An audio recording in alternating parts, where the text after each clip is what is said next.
Vamos a orar para que Dios nos dirija en esta predicación y que sea Él hablándonos por medio de su palabra.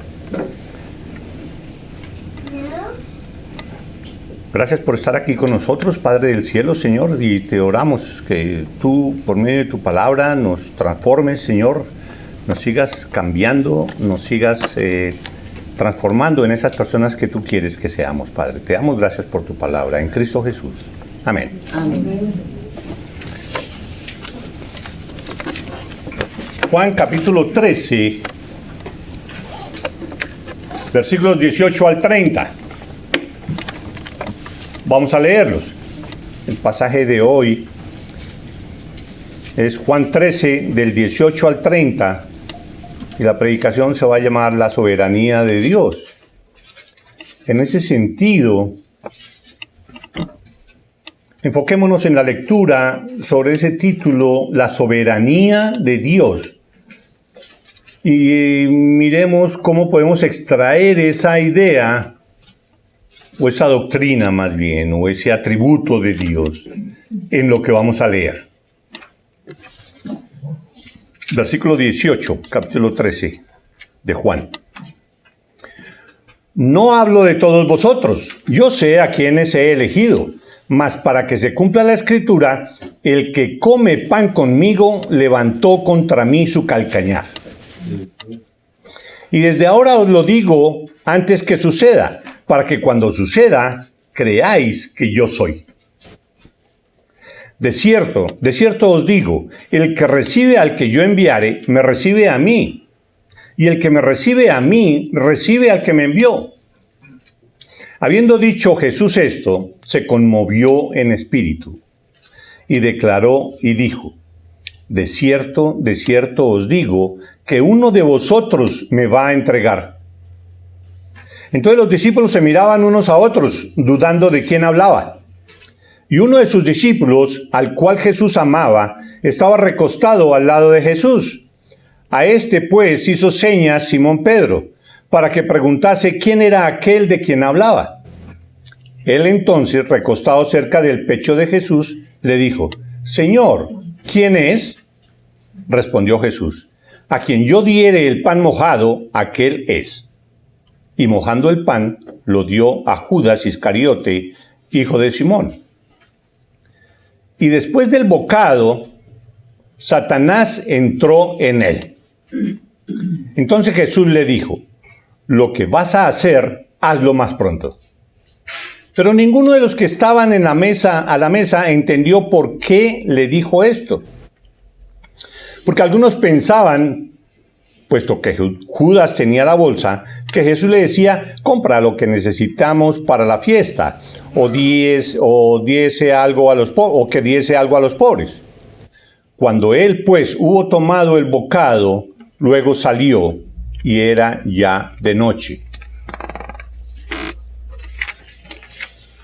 Entonces, ese es recordemos que estamos en el capítulo 13. En el capítulo 13, donde ahí viene un cambio en lo que viene relatando Juan en su evangelio, y que los primeros 12 capítulos relatan el ministerio de Cristo Jesús con la gente, sus enfrentamientos con los judíos, con los fariseos, y ahora en esta del 13 hasta el 17 Jesús cambia su discurso porque básicamente es para hablar con sus discípulos, para decirles sus últimas palabras antes de morir en la cruz, para hacerles ciertas promesas, para darles seguridad, para darles tranquilidad, para mostrarles la verdad o la razón de su ministerio y demás, y sobre todo darles fortaleza y confianza en Él para a lo que se iban a enfrentar. Entonces ese es el cuadro que tenemos aquí. Estamos en la última cena, y la última cena, de acuerdo a lo que se narra aquí, pues no es, y a lo que leímos la vez pasada respecto de que Jesús le lavó los pies a los discípulos que estaban allí en la Santa Cena,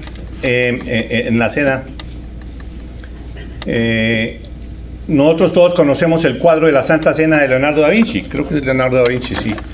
Y pues la situación real pues no es así, porque en esa época no se usaban mesas como la que pinta ahí da Vinci. Es muy diferente, porque es en el piso donde todos se recuestan, y algo pareció a una mesa ahí sobre el piso, o se llamaba mesa, pero no así alta, donde se sientan todos alrededor, y así como está en el cuadro de que todos están ahí como para una foto. No era así.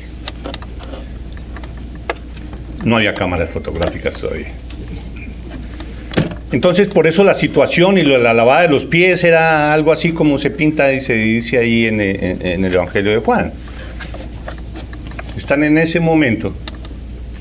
Y por eso se ve aquí en lo que leímos de que un discípulo al que Jesús amaba, que es el mismo Juan, el que está diciendo todo eso, él nunca en sus evangelios se nombra, no está el nombre de Juan ahí en su evangelio, y siempre lo dice como de esa forma, el discípulo a quien Jesús amaba, y estaba ahí recostado. Si fueran asientos y toda la cosa, pues difícilmente se puede dar esa situación, pero estando recostados ahí tal como en realidad era, pues es diferente, se entiende más lo que se relata, en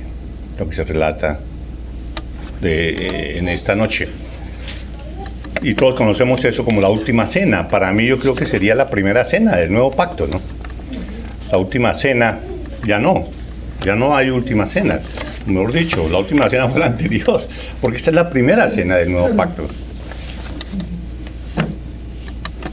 Entonces, como el propósito de Juan al escribir este evangelio es mostrar que Jesús es el Mesías, que Jesús es Dios, es el propósito de Juan.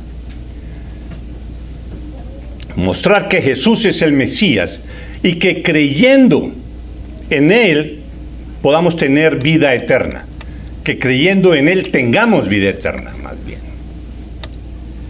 ¿Cómo no hablar, si ese es el objetivo, si ese es el propósito de Jesús, de Juan en su evangelio, cómo no hablar de los atributos de Dios en la persona de Cristo Jesús?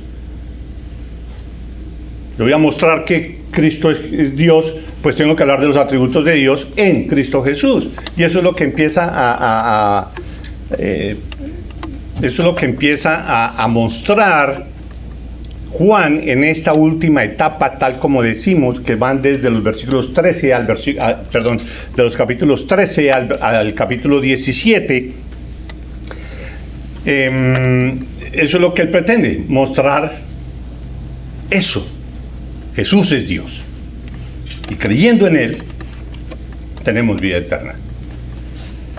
No es de que creyendo en Él, de pronto podemos llegar a tener vida eterna. No. Para que creyendo en Él, tenemos vida eterna. El que no cree, no tiene vida eterna. El que cree, ya tiene vida eterna. No es una posibilidad. No es que se nos abre una puerta para ver si de pronto. No. Si se cree, se tiene.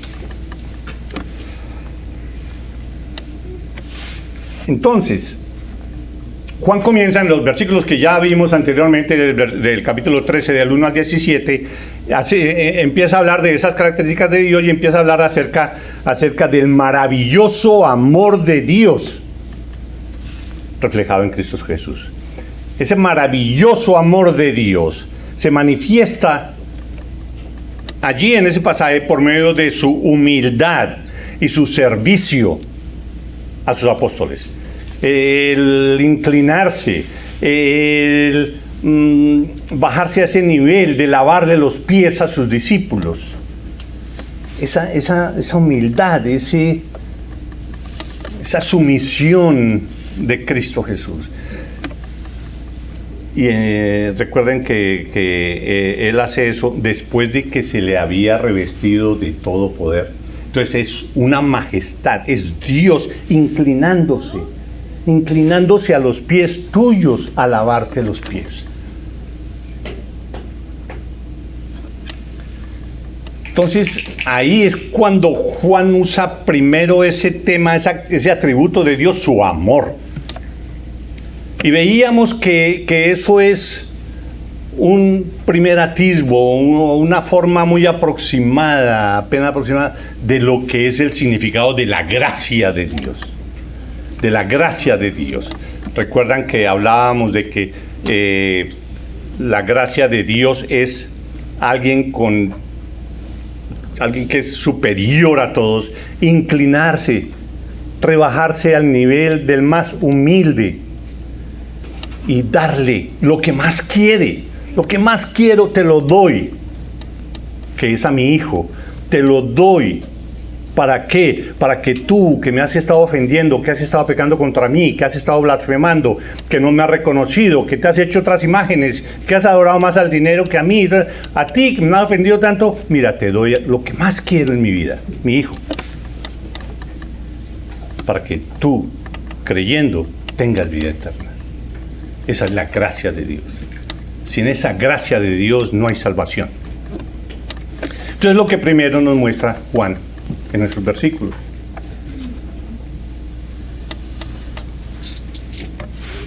Y precisamente por esa gracia es que leíamos Efesios 2, 8, 9, ¿sí? Donde dice que porque por gracia sois salvos, por medio de la fe, y esto no de vosotros, pues es don de Dios, no por obras, para que nadie se gloríe. No porque tú seas muy bueno vas a ser salvo. No, es única y exclusivamente por creer en el Hijo de Dios, haciendo uso de esa gracia de Dios, digámoslo así. Ahora, en el pasaje de hoy, entonces, Juan trata de seguir mostrándonos los atributos de Dios, las características de Dios en Cristo Jesús, ¿sí? Entonces, él empieza a mostrarnos su soberanía, tal como dije al comienzo. ¿Qué es la soberanía de Dios? La soberanía de Dios se entiende como el poder absoluto de Dios sobre todas las cosas. El poder absoluto de Dios sobre todas las cosas. La soberanía de Dios implica el completo control de todo lo que ha existido, de todo lo que existe y de todo lo que existirá, de todo lo que ha ocurrido, de lo que está ocurriendo y de lo que ocurrirá. Y la soberanía de Dios es el control y el poder sobre todo eso. Desde antes de la creación hasta el infinito futuro, la vida eterna, Él está en control absolutamente de todo. Alguien decía que si existiera una partícula, por pequeñita que fuera, o algún acto, por insignificante que fuera, si existiera eso, que no es esa partícula o ese acontecimiento que no estuviera bajo el control de Dios, esa pequeña partícula o ese acto que no tiene ningún significado, si eso no lo controlara Dios, Dios no sería Dios y todo se destruiría. Ese es el gran significado y la importancia que tiene para nosotros entender qué es la soberanía de Dios, nosotros en qué es lo que estamos.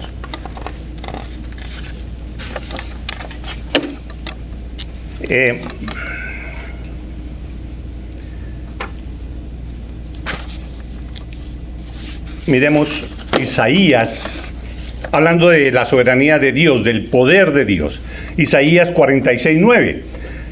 Se lo leo. Dice: acordaos de las cosas pasadas desde los tiempos antiguos. Esto lo escribe Isaías, que son 700 años antes de venir Cristo.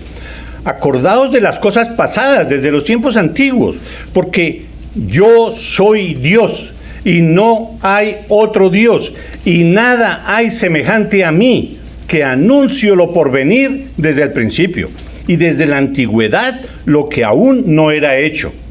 Que digo, mi consejo permanecerá, y haré todo lo que quiero. Que llamo desde el oriente al ave, y de tierra lejana al varón de mi consejo. Yo hablé y lo haré venir. Lo he pensado y también lo haré. Leyendo eso despacio ve uno que, wow, Dios, es el único que puede hablar así, que está en poder de todo.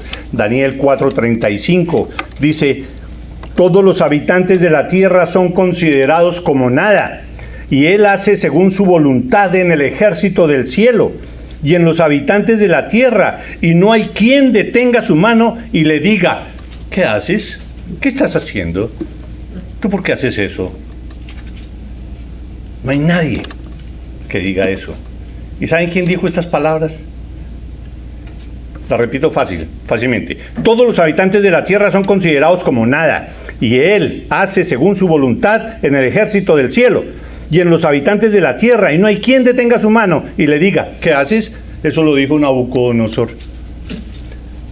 Alguien que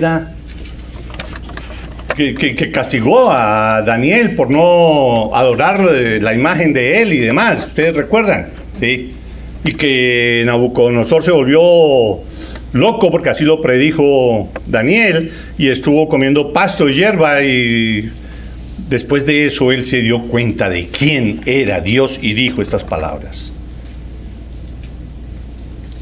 Por eso en Efesios 1 también dice: bendito sea el Dios y Padre, Efesios 1, versículo 3, bendito sea el Dios y Padre de nuestro Señor Jesucristo, que nos bendijo con toda bendición espiritual en los lugares celestiales en Cristo.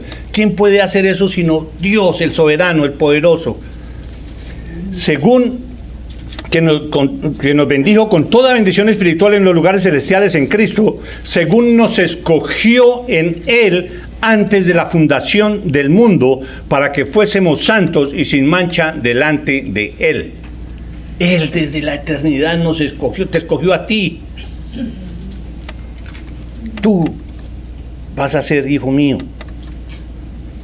Y después en el versículo 11 dice: en Él asimismo, hablando de Jesucristo, en Él asimismo tuvimos herencia, habiendo sido predestinados conforme al propósito del que hace todas las cosas según el designio de su voluntad, a fin de que seamos para alabanza de su gloria. Para eso Él nos escogió, para eso Él nos hizo, para alabanza de su gloria. Dios hace todo para su gloria, no para nada más, sino para su gloria. Y si ustedes se ponen a pensar, ¿cómo así? Entonces es como egoísta eso, todo hacerlo para la gloria de Él mismo. Pero ustedes se ponen a pensar, si Dios es Dios, y Dios es lo perfecto, Dios es la verdad, Dios es lo mayúsculo, Dios es lo majestuoso, lo grande, lo único, lo verdadero, ¿sí? ¿Cómo Dios mismo va a hacer algo en beneficio de otra cosa? No, tiene que ser para la misma verdad, la misma omnipotencia, para todo eso. Por eso, para su gloria. Esa es la soberanía de Dios. Entendamos su poder, su majestad, que le está conociendo en este momento lo que tú estás pensando. Completamente. Sabe exactamente qué vas a hacer tú mañana. Sabe exactamente tú por qué estás aquí, para qué. Y sabe exactamente tu corazón. ¿Es sincero? ¿No es sincero? Él lo sabe todo. Él es soberano. No podemos escondernos nunca de Él. Y Él predetermina todas las cosas. Él decreta todas las cosas. Él habla y ya eso queda hecho. Hágase la luz y ya está hecha la luz. Con el solo pensamiento, lo que leímos, lo pienso y se hace. Eso es Dios. Pero si uno se pone a pensar esa parte, Dios es el que predetermina y hace todo y está en control de todo lo que existe. Entonces nosotros somos unos robots. Si lo hace todo, pues ¿qué hacemos nosotros si Él es el que predetermina lo que yo voy a hacer y lo que no voy a hacer? No. Paralelamente a la soberanía de Dios, siempre tendremos que hablar de la responsabilidad del hombre. La responsabilidad del hombre sobre sus obras, sobre todos sus actos, sobre todos sus pensamientos. El hombre es responsable de eso. Pero si el Dios es soberano, al fin que yo soy el responsable diciendo que Él es el que domina todo. Sí, es el responsable. ¿Y cómo es eso? ¿Quién puede entender eso? Él es soberano, pero yo soy el responsable de lo que Él haga. No, usted es responsable de lo que usted hace. Pero Dios es el que determina todo, el que predetermina todo. La explicación de eso es que no hay explicación. La explicación de eso es que lo debemos aceptar así, tal cual, porque así es como lo plantea la palabra de Dios. Y las cosas que Dios quiere que nosotros sepamos, Él las revela claramente. Las cosas que Él no quiere que nosotros las sepamos así abiertamente, Él no las aclara. Y así, eso está en Deuteronomio 29:29. Entonces, así tenemos que vivir. Es esa la verdad. Está la soberanía de Dios y está la responsabilidad del hombre. Yo soy responsable de mis actos. Pero mis actos están cumpliendo todo un plan de Dios. Así es. Y entonces esa parte de la soberanía de Dios y la responsabilidad del hombre se ven claramente en el pasaje que acabamos de leer. Ahí se nota. Veamos algunos aspectos de eso. El versículo 18 dice: no hablo de todos vosotros. Yo sé a quienes he elegido como discípulos. Yo sé a quienes he elegido como apóstoles. Yo sé a quienes he elegido, a quienes he escogido. Ahí no está hablando de la elección para salvación. Yo sé a quienes he elegido. Mas para que se cumpla la escritura, el que come pan conmigo levantó contra mí su calcañar. Desde ahora os lo digo antes que suceda, para que cuando suceda creáis que yo soy.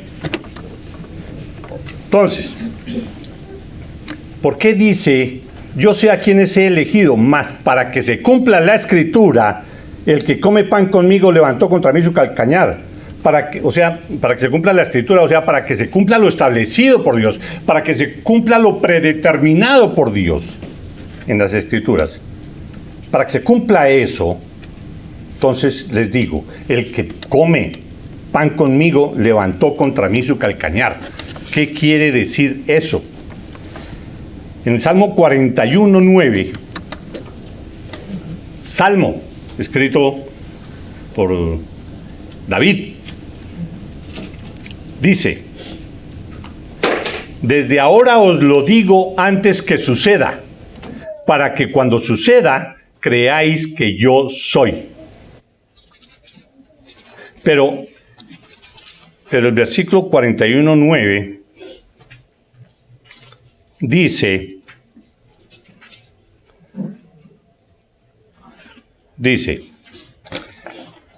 ya se había predicho en el Antiguo Testamento, aún el hombre de mi paz, dice el Salmo, aún el hombre de mi paz, en quien yo confiaba, el que de mi pan comía, alzó contra mí el calcañar.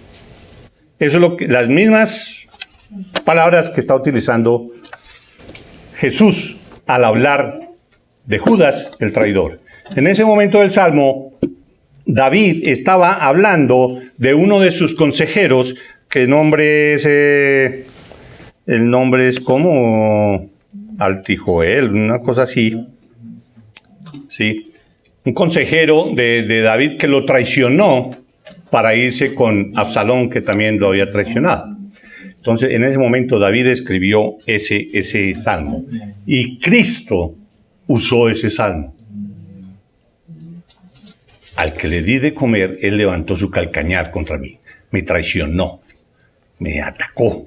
Me traicionó. Ahí es donde uno ve. Lo usa Cristo. Ahí es donde uno ve que cualquier palabra, cualquier versículo, cualquier cosa que se encuentre en el Antiguo Testamento habla de Jesús. Si uno lee los salmos y lee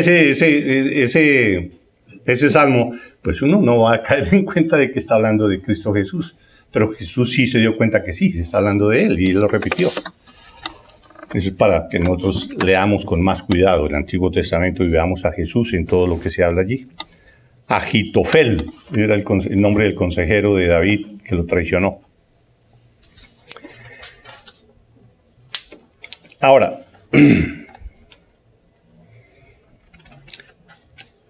dice, desde ahora os lo digo antes que suceda, para que cuando suceda creáis que yo soy. Está sucediendo ahorita. Pero lo que va a pasar es esto.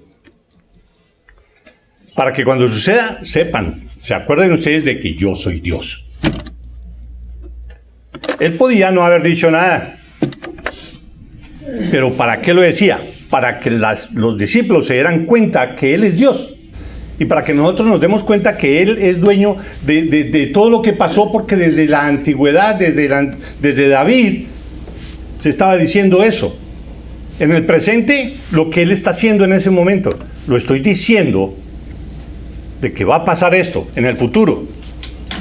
Cuando suceda, ustedes van a creer, se van a dar cuenta de que lo que yo digo es verdad, porque yo soy. Todos sabemos que esa expresión quiere decir porque yo soy Dios. ¿Sí? Todo está predeterminado. Todo está predeterminado, ya está predeterminado. ¿Tú qué vas a hacer? ¿Tú cómo vas a pensar mañana? Ya está predeterminado. ¿Tú qué vas a hacer? Pero eso solo lo sabe Dios, ni siquiera tú. ¿Sí? Pero tú eres responsable de lo que vas a hacer. Y esa predeterminación lo vemos claramente en el primer discurso de Pedro, en Hechos 2. ¿Sí? En el cual se ven los dos aspectos, la soberanía de Dios y la responsabilidad del hombre también. ¿Sí? Póngale cuidado donde que se ven esos dos aspectos en esto que se habla de Pedro en su primer discurso después de la muerte de Cristo. Está hablando Pedro, dicen, varones israelitas, oíd estas palabras. Jesús Nazareno, varón aprobado por Dios entre vosotros con las maravillas, prodigios y señales que Dios hizo entre vosotros por medio de él, como vosotros mismos sabéis, a este, entregado por el determinado consejo y anticipado conocimiento de Dios. Ya estaba predeterminado de que Jesús iba a ser entregado. Y tal como veíamos esta mañana en la clase, en últimas, Él fue el que se entregó. Pero hubo otra persona, él necesitaba entregarse, porque ese es el plan de Dios, de que envió a su Hijo para que diera su vida, para que Él se entregara. ¿Sí? Pero para que todo eso sucediera, se necesita alguien que lo entregara. Alguien que lo traicionara y lo entregara. Entonces, a este, entregado por el determinado consejo y anticipado conocimiento de Dios, prendisteis y matasteis por manos de inicuos, crucificándole. Ustedes son culpables porque lo mataron, lo crucificaron, ustedes son culpables. A pesar de que acaba de decir de que es cumpliendo por el determinado consejo y anticipado conocimiento de Dios. Pero ustedes son los responsables. Al cual Dios levantó, suelto los dolores de la muerte, por cuanto era imposible que fuese retenido por ella. Ya estaba predeterminado, pero ustedes son culpables. En el caso de Judas pasa lo mismo. ¿Sí? Pasa lo mismo. Ya estaba predeterminada su traición, pero él es el culpable. No es fácil para nosotros entender eso, pero así es. Veamos cómo lo dice Lucas. Lucas, hablando del mismo episodio de lo de la Santa Cena, dice así, Lucas 22, 21 al 23, dice, mas he aquí, la mano del que me entrega está conmigo en la mesa. A la verdad, el Hijo del Hombre va, según lo que está determinado. El Hijo del Hombre va según lo que está determinado. Eso ya está determinado, ya está en el plan de Dios, ya Dios lo decretó. Pero ay de aquel hombre por quien es entregado. Ya está. En la historia. Ya está. Así no haya sucedido, ya está escrito en la historia. Va a suceder esto. Pero él es el culpable. Entonces ellos comenzaron a discutir entre sí quién de ellos sería el que había de hacer esto. Termina diciendo Lucas. Entonces vemos muy claramente que el hombre es responsable por sus actos y debe pagar el castigo por sus pecados. Por eso dice, ay del hombre que lo entrega. Ay del hombre por quien es entregado. Entonces, basados en esto anterior, muchos dicen que si eso fuera así, que si eso fuera cierto, que si eso ya estaba predeterminado de esa manera, entonces Judas no es culpable. Porque si ya Dios lo había programado así y lo había decretado, Judas no es culpable. Judas simplemente fue un instrumento que usó Dios para cumplir su voluntad. Es lo que dicen muchos. Es lo que hace difícil esta doctrina de la soberanía de Dios y la responsabilidad del hombre. Ciertamente forma parte del plan de Dios la actitud de Judas, pero no porque Dios haya puesto eso en su corazón. Dios no puso eso en el corazón de Judas, de que entregara a Cristo Jesús,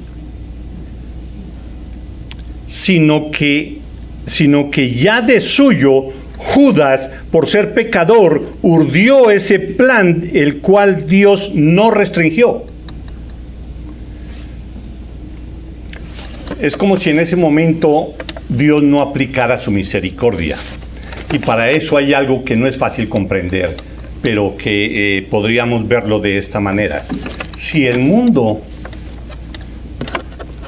mejor ve uno desde cierto punto cómo es de grande la maravillosa misericordia de Dios. Si no existiera la misericordia de Dios, por medio de la cual se restringe el mal de muchos hombres, el mal de la humanidad, si por esa misericordia de Dios no se hiciera nada de eso, sino que se dejara libre, pues el mundo no existiría, ya lo hubiera destruido toda la maldad concentrada en los hombres. Pero Dios en su misericordia la restringe para que podamos vivir como estamos viviendo y podamos predicar la palabra en sana paz. Y es lo que tenemos que buscar, y para eso están puestos los gobiernos, para que al menos haya un estado de cosas que permita la predicación de la palabra, para que puedan vivir tranquila y piadosamente. Entonces, la maldad está dentro y se da. Entonces, no es que Dios haya puesto esa maldad en Judas. No, de suyo lo tenía. De suyo lo da. Porque esa es su naturaleza. Nosotros somos malvados, pecadores, que solo producimos mal. Romanos 8:28 dice lo siguiente. Ustedes lo conocen, Romanos 8:28. Y sabemos que los que aman a Dios, todas las cosas les ayudan a bien.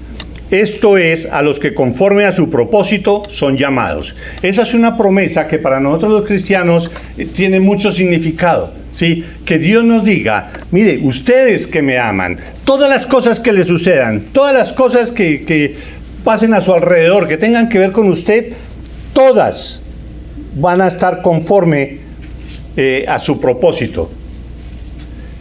Y todo eso Él lo pone junto para beneficio de nosotros. Él cuadra todo eso para el bien de todos nosotros, de los que amamos a Dios.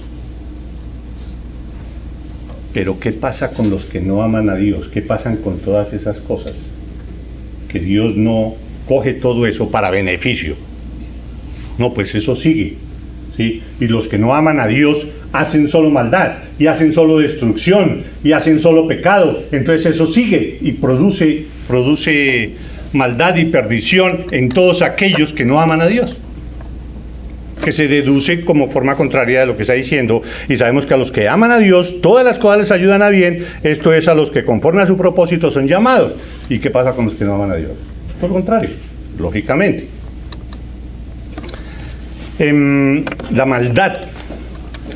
La maldad fluye naturalmente. Esa está andando. Y es lo que vemos hoy en día, ¿sí? Y a veces nosotros, cuando analizamos la situación mundial, la situación social o lo que sea, pero ¿por qué hace esto la gente? No, demos gracias de que no es peor, porque la maldad del hombre ahí está fluyendo. Pero nos olvidamos de que son pecadores, de gente que no es conversa, son personas que no aman a Dios. ¿Cómo les vamos a pedir a una actitud o les vamos a pedir acciones de personas como si fueran cristianas o creyentes en Dios? No. Pero nosotros eso quisiéramos y a veces criticamos a las personas en ese sentido. Pues lógico, lo único que producen es maldad y traición y corrupción y asesinatos y todo lo malo. Eso fluye naturalmente del hombre. Pero gracias a la misericordia de Dios, Él frena mucho de eso. En el caso de Judas, Él no frenó eso. Él no frenó eso. Fluyó y lo traicionó. Miremos un poquitico acerca de Judas. ¿Por qué lo eligió Jesús? ¿Por qué eligió Jesús a Judas? Para que se cumplieran los planes de Dios. Y eso lo sabía Jesús desde el primer momento que conoció a Judas. ¿Sí? O sea que todos los 3 años y medio que estuvo al pie de Judas, cada vez que veía a Judas, él estaba viendo su muerte. Porque para eso estaba Judas ahí, para que lo traicionara y fuera Jesús crucificado. Todos los días lo veía. Así como Judas veía todos los días a Cristo Jesús y lo veía como la solución para toda su vida, pero en otro sentido. ¿Por qué Judas traicionó a Jesús? ¿Por qué creemos que Judas traicionó a Jesús? Hay 2 razones básicas que pueden ser. Una, por interés simplemente económico. Él era el encargado de las finanzas del grupo. Él era el que llevaba la tesorería. Él llevaba la bolsa. Y de acuerdo a lo que dice Juan en otra parte, dice que él sustraía de la bolsa para él.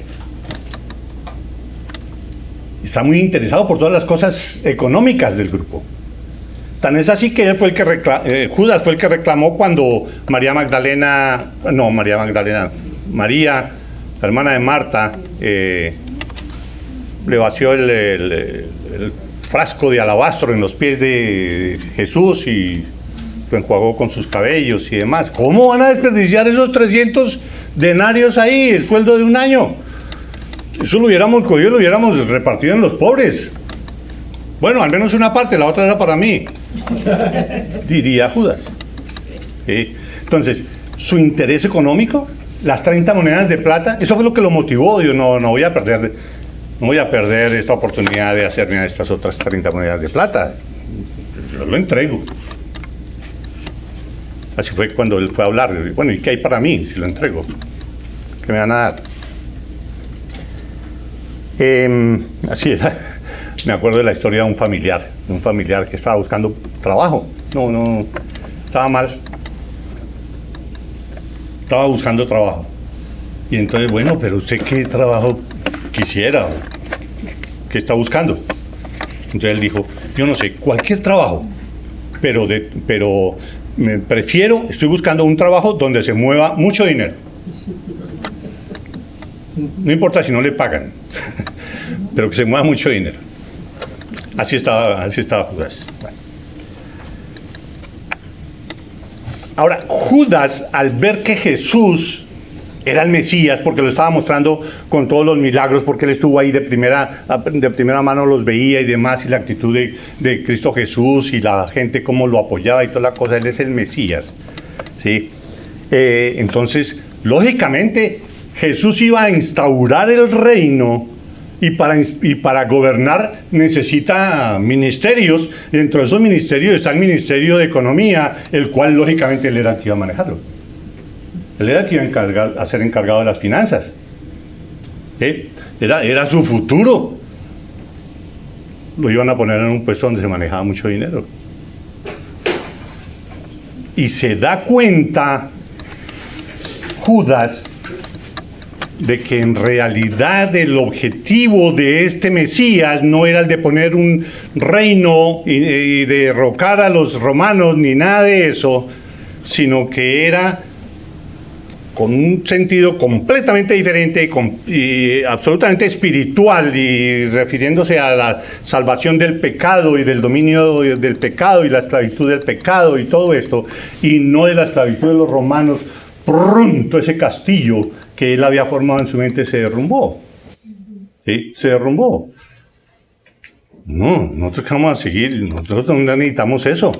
Nosotros necesitamos es que nos liberen de los romanos.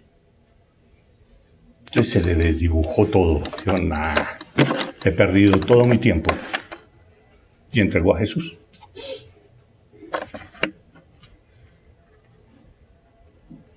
Entonces, puede ser eso. Y yo creo mucho que algo parecido de eso tuvo que haber sucedido. Porque esto es una muestra de lo que uno puede ver hoy en día. Judas fabricó en su mente a su Mesías. Lo fabricó, y es que es él, y estaba ahí, y todo. Y fabricó su futuro con base en eso. Este es mi Mesías, el que me va a dar esto y me va a poner a ganar tanto o lo que sea. ¿Sí? Pero se desdibujó eso, ese no era. ¿Cuántos de hoy en día están fabricando o fabrican su propio Dios? Su propio Dios. Yo creo en un Dios que me ayuda. Yo creo en un Dios que me sana. Yo creo en un Dios que me quita todos los problemas. Yo creo en un Dios así. Que me digan que no, que tengo que sufrir y llevar la cruz y seguir a Cristo y que voy a sufrir en mi vida de cristiano. No, eso no es. No. ¿Yo para qué? Yo así nomás puedo sufrir sin la ayuda de nadie. Y se alejan del verdadero Dios. ¿Cuántos hoy en día no han fabricado su propio Dios y ¿cómo se llama eso? Se defraudan cuando se dan cuenta que eso no es así? En realidad la vida cristiana es una vida de humildad, es una vida de dar, es una vida de ser sencillo, es una vida de amar, y no de que es únicamente dame, yo necesito, dame. Cuando se dan cuenta que eso no es así. Yo pensaba que ese era cristiano, y mírenlo, y cosas así. ¿Por qué? Porque armamos a nuestros propios dioses. Creemos que el Dios es el que yo me imagino, no el Dios bíblico. Por eso es necesario apegarse a la palabra de Dios. Si uno no se apega a la palabra de Dios, pues ¿qué va a producir la mente de uno? Pues lo que uno es, lleno de pecado, lleno de ídolos, lleno de cosas. Pues ese es el Dios de uno, el que uno mismo arma.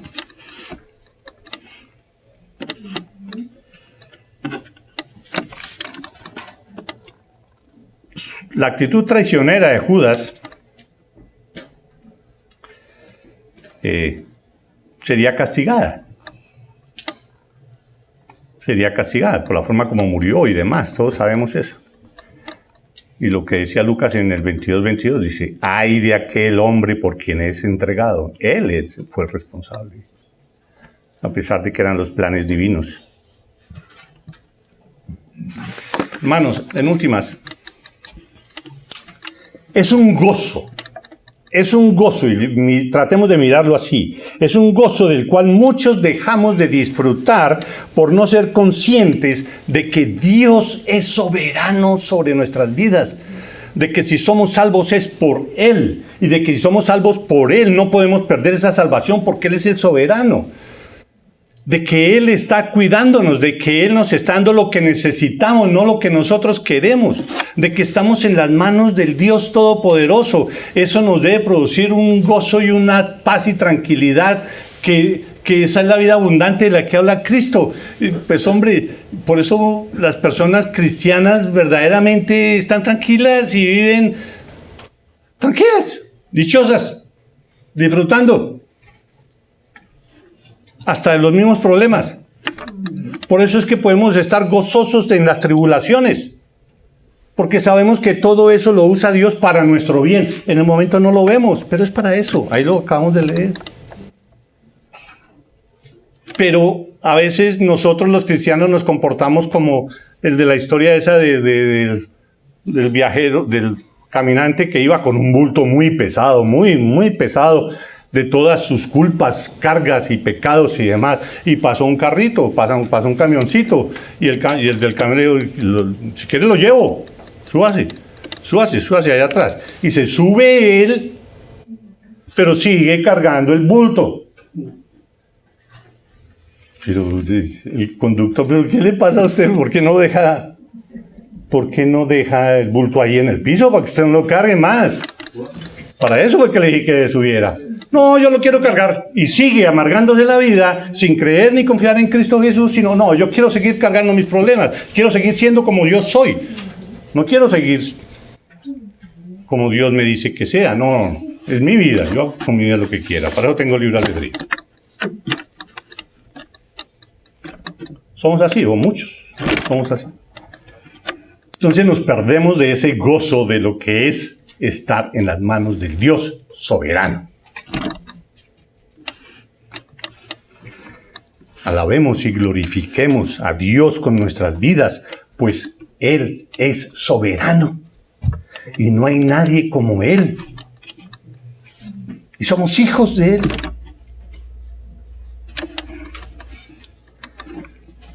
Y a aquellos que se han dedicado a formar un Dios a su medida y no creen en el Dios de la Biblia, los exhortamos a que se arrepientan y vengan a los pies de Jesús en verdadero arrepentimiento y fe y reciban en su corazón a Jesucristo como su Señor y como su Salvador, para que disfruten de esa vida abundante que Jesucristo ofrece, porque es el Dios soberano que te va a llevar en las manos, cuidándote y guiándote y llevándote a todas partes. No olvidemos eso, hermanos, y gocémonos de ser cristianos, gocémonos de que Él puso sus ojos en nosotros y nos rescató. Gracias a su soberanía, a su poder, a su gracia, a su amor. Vamos a orar. Te damos gracias, Padre, porque tú eres soberano, Señor, y tú dominas todo lo que existe. Señor, transfórmanos completamente. Haznos entender tu poder y tu majestad, Señor, para poder vivir tranquilos y entregados a ti. Que en nuestras dificultades sigamos confiando en ti. Padre, ponemos en tus manos nuestras vidas para que tú termines la obra que empezaste. Te damos gracias, Padre del cielo, en nombre de Cristo Jesús. Amén. Amén. Amén.